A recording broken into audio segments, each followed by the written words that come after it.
Hi everyone, welcome to Sho-Time Talk. I'm your host Tomoya. On this channel, I invite experts and guests to talk about baseball. Today I have Jeff Fletcher, the Angels beat writer for the Orange County Register, to talk about Shohei Ohtani and other major league news. So let's get started. Is Ohtani still the front runner in the AL MVP race? Yeah, I think it's over. I think he's going to win, hands down. At this point, even if he, shuts it down and doesn't even play the rest of the year, I think he would win MVP just because what he's done has been so unique. The fact that he's made it through 5 months of the season as one of the best hitters in baseball and one of the best pitchers in baseball is incredible. And, Vladimir Guerrero Jr. has been great as a hitter, but he's not a pitcher. So he can't compete with Ohtani in that department. I think once Ohtani got going and was playing at this level, all he had to do was kind of keep it up and not get hurt. And I think he's done it. I think he's done it enough.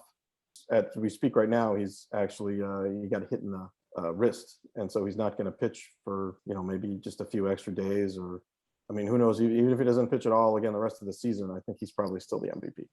Some people talk about Ohtani's chances of winning the Cy Young Award. What are your thoughts on that? I think that's a long shot. For a little bit, his pitching numbers were really improving a lot, and he was getting into that conversation where you could think about it. But the issue with him is he's got so much fewer innings than some of the other contenders. Robbie Ray, Lance Lynn, Garrett Cole. These guys all have like 30 to 50 more innings than him. So in order for him to overcome that deficit, he would have to have much better, rate stats. His ERA would have to be, half a run lower or something like that. And right now, it's actually because he had a rough game in Baltimore, is actually gone up a little bit. So I think that the Cy Young is probably not going to happen for him, but he's certainly going to get some votes, which is pretty good to get Cy Young votes when you're leading the major leagues in home runs. Do you think it would be possible for Ohtani to ever win Cy Young as a two-way player? Oh yeah, sure. He could win it, in another season, and maybe as he gets a little more accustomed to this and making it through a full season and everybody sees how he did this year, maybe they would pitch him a little more often, maybe even occasionally on 4 days rest, which he still hasn't done yet. It's been pretty much on 5 or 6 days rest or more. And so that limits his starts. But if they use him a little more often and he ends up pitching in a season, 150, 160, 170 innings instead of, 110 or 120, and puts up the kind of numbers he can, then he definitely could win the Cy Young. At this point, what are the chances that Ohtani will finish with the most home runs in the major leagues? I'm not sure how far ahead he is right now. I think he's at least 5 or 6 ahead of everybody. Yes, 5. So, yeah. So I think he's probably going to do it. The only thing that would stop him is if he gets hurt and they just shut him down. But as he's been slumping, his second half has not been quite as good as the first half, average wise. He's been striking out a little more. He's still hitting home runs. He's still kind of steadily adding to his total. I don't think he's going to get to 60, which is where a lot of people thought he might be when he got to 30 so quickly, but he definitely has a chance to get to 50, which would be probably enough to lead the majors in homers. Do you think Ohtani has changed his approach at bats compared to previous years? It seems like he's focusing now more on hitting home runs and either home runs or strikeouts. Is that an accurate assessment? Well, he's certainly not focusing on strikeouts. I think that he just he had a little issue in 2019, really, where he wasn't getting the ball in the air enough. And I think once he tweaked that, he's got such great power just naturally.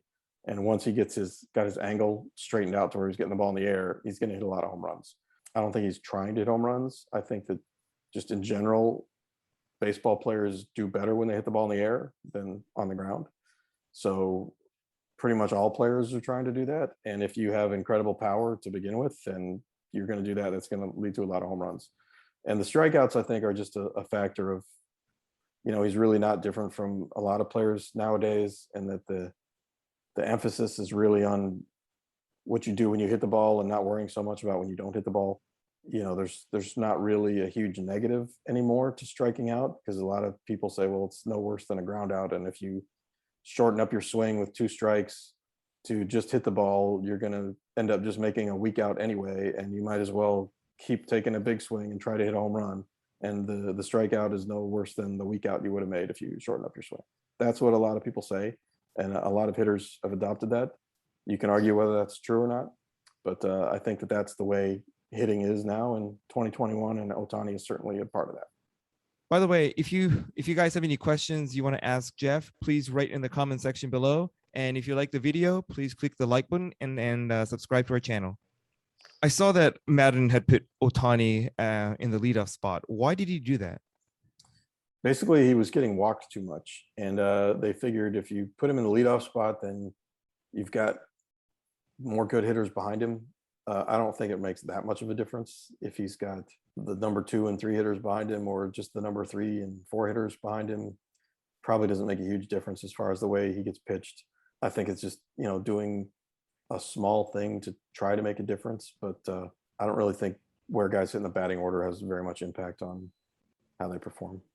How risky is it that the Angels are giving up DH when they let him hit and pitch? On the days when they have maybe had another position player who's got a little injury or something like that, and he's not available, and they might only have 2 players on the bench, that can be tough. Because obviously the problem is once Ohtani's done pitching, you have your pitchers in the batting order. I think it's less risky when Ohtani's pitching really well, because you feel better about him going deep into the game, and then you have less time to worry about that. I think it's also helped as the year's gone on. Ohtani's gotten more pitch efficient, because there would have been a risk earlier in the year. Even though he still had great stuff, he was having games where he would have thrown 95 pitches in 4 innings, and then you have to take him out anyway, even if he's only given up a run or 2 or something. So now that he's been a little more efficient and he's throwing, 85, 90 pitches to get through 6 or 7 innings, it's much easier for them to do it. But they still, they got burned. They had a game against the Giants earlier this year that they basically ran out of players, and they had to put a pitcher in the outfield at the end of the game because they didn't have any more position players because of Ohtani had started that game, and once he was out, they had some issues. The way Ohtani is pitching right now, you see no problem seeing the Angels not having DH, giving up DH?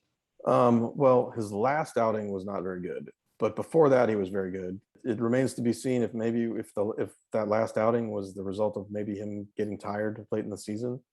And if he's going to be like that the rest of the way, the Angels might have to reconsider doing it. But the way he was pitching throughout, July and the beginning of August, certainly he was doing fine, and they could certainly lose the DH without much risk.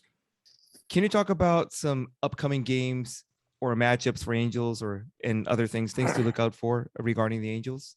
Well, I think the only thing really that's worth watching for the rest of the season with the Angels is Ohtani, to see how he can do, and how many home runs he can hit, and will he get back to pitching, and where will his final numbers end up. And then I think they have some young pitchers that people want to see, how good they can be and how much of a part of next year's team they can be. Reed Detmers, for example. Austin Warren is another guy who's come out of the bullpen and been good. They've got a couple of relievers that they picked up in trades.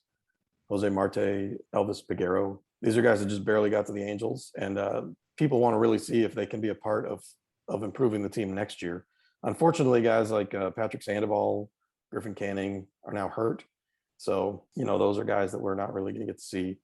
But there's still some pitchers to watch.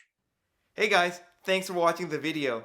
If you liked it, don't forget to click the like button and subscribe to our channel so you don't miss any future videos. You can also watch our past videos from the description below. Hope to see you again next time.